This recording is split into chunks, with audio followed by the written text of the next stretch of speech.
Marty Smith.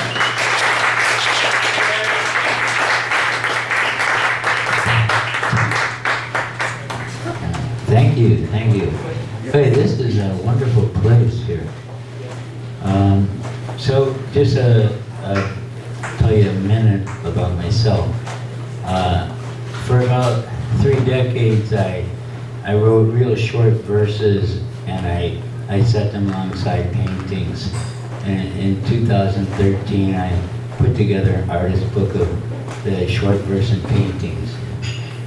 And in 2015, I thought, well, maybe short verses isn't quite enough.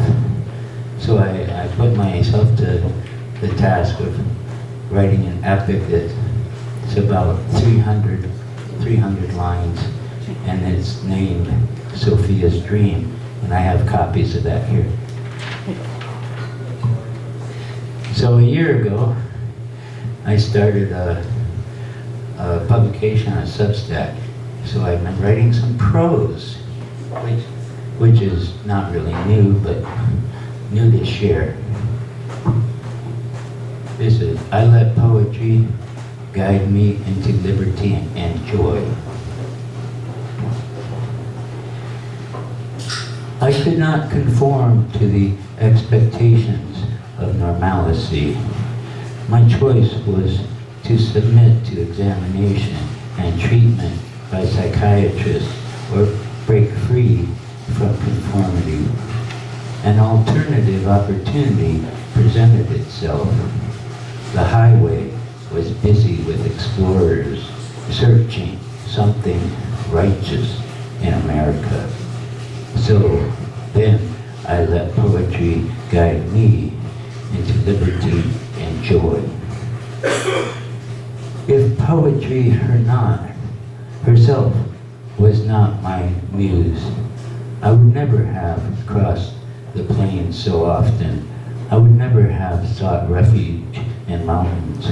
I would never have gone to Boston or Fort Lauderdale. I would never have gotten ill in New Orleans.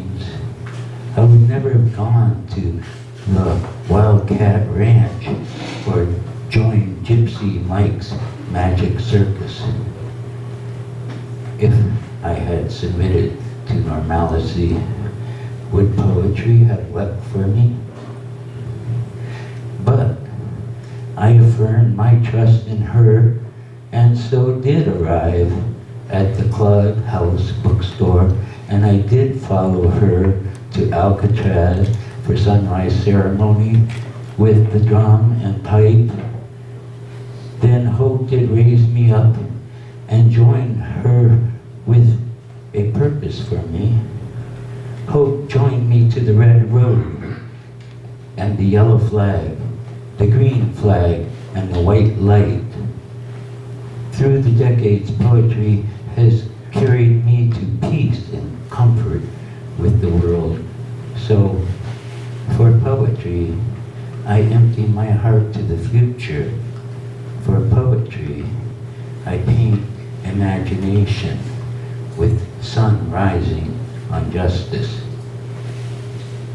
If poetry will reform the human condition, then you will find me there with her forevermore.